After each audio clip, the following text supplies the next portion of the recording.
Statistics are sexist. How dare you? Numbers are neutral. I mean, I don't know about that. We've both been looking at this book, Invisible Women by Caroline Criado Perez, which makes, I think, a lot of strong points that averages, aggregate statistics are understood by most people to be representative of the whole, but they actually contain a lot of biases, and especially around the topic of gender. I've been looking at transport as a topic. When you look beneath the surface, the way that people travel around does actually have some quite distinct gender-based patterns. So I'm going to use some of our handy number blocks now to show the different gender patterns you get in transport. So this is from some Eurostat data. So this is representative of the whole EU, that's the EU 28. They looked at the percentage of men and the percentage of women who travel around on a typical day using different forms of transport. They found that with cars, 59%, 10, and then I've got a 9 at the end, travel by car on a typical day versus 49% of women, quite a margin there. They then looked at public transport. So this is including buses, the underground, trams, ferries, that kind of stuff. And they found that 15% of men travel by public transport on a typical day versus 22% of women. If we then look at walking around, 11% of men walk on a typical day, any substantial distance, and 17% of women. So road use through private driving, through cars, is male dominated. Public transport is female dominated. Now, why is this an issue? Well, as highlighted in the book, this becomes an issue when people just think of transport as like, oh yeah, it's mainly roads. And so when the government decides, all right, we're going to build loads of new roads, we're going to plough loads of money into the roads, what they're doing is they're essentially, most of that money is going to men. It's making men's daily lives easier. Most of that money is not going to women. Now, when you view that alongside the fact that over the last 7 years, the amount of money the government gives to local authorities to spend on their bus routes has almost halved. It's gone from 375 million, which I'm just going to write here.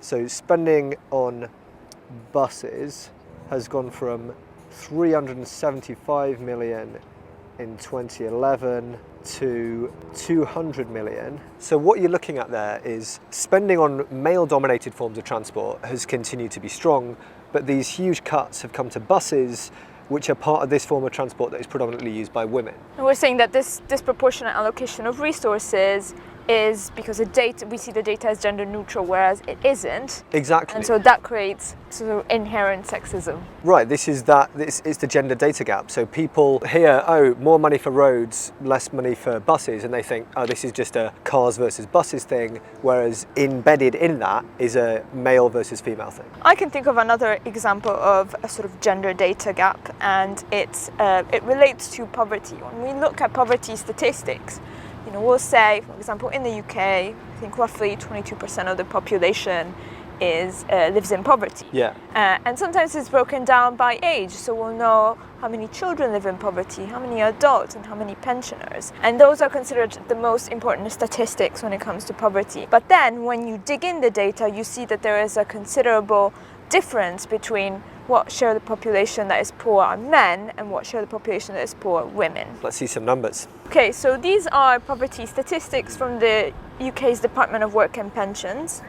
We're looking at the percentage of the population that is poor, that is men and women. We'll start in 1994-95 and we'll end with the last financial year for which the data is available. And we'll start from 25 to 43. So this is what happened with men. We started out at just 29%, so 30% actually, and then it went up and up. Financial crisis, and then it's gradually sort of going down, and now we're at about 30, what does it look like? 34%? Yeah.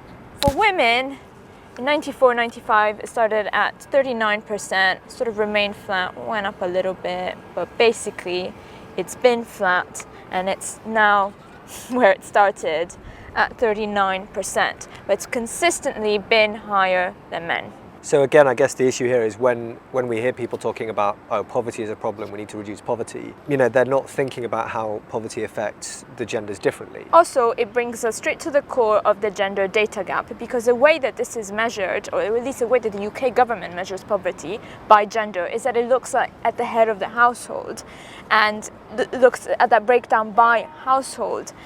But we know from separate statistics collected by a different government in India that in that case, the majority of poor women live in households that are not considered poor.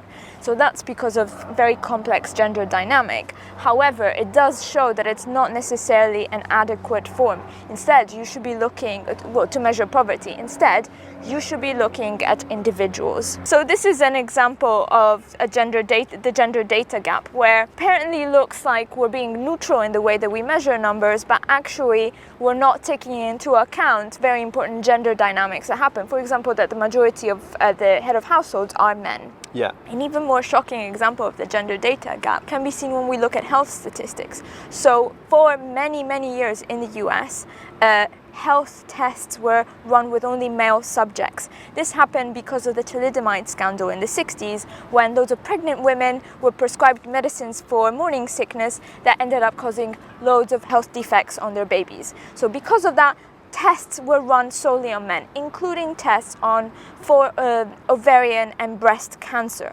Now, this was eventually worked out in the 90s, but still to this day, many academic tests are only run on male subjects, or the gender breakdown is not provided. So this means that we will get a lot of health advice that tends to be gender neutral, but doesn't look at how male and female bodies are different. And you were citing one earlier that was really interesting. Yeah, I'm also just curious about how you assess ovarian cancer in men. But well, right, men can have breast cancer, but ovarian cancer, I've never heard of an example. But yeah, you're right. So a really good example of how this plays out, the effects of these sort of male-dominated studies, is that in 2016, the British Medical Journal found that young women were almost twice as likely as men to die in hospital. Now, that obviously begs the question of, okay, why would that be? What's happening there? And a big factor is the fact that separately, a study by the American Heart Association found that several risk prediction models that doctors and hospitals use to assess, what's wrong with a patient, especially those with acute coronary issues, so issues relating to the heart, were developed in patient populations where the patients involved, 2/3 of them were men. So you've got studies being done to see how should we deal with things like heart attacks, where 2/3 of the subjects are men. So the average of that is obviously going to be skewed towards men, and it leads to situations such as those discussed in the book, where often the symptoms for a heart attack present very differently in men and women, and so women with heart attacks, that heart attack is being spotted later, if at all, and then people are perhaps responding with treatments that were specialised around men. So yeah, this has real outcomes that affect women much worse than men. So we've looked at health, we've looked at a key economic metric, and we've looked at transport. I think in a way we have proven that yes, data can be sexist in all walks of life. Now, the thing many critics could say, well, if you break down data, where do you stop? It's important to look, for example, when you look at the pay gap, the ethnic pay gap is very important as well, and also the class pay gap.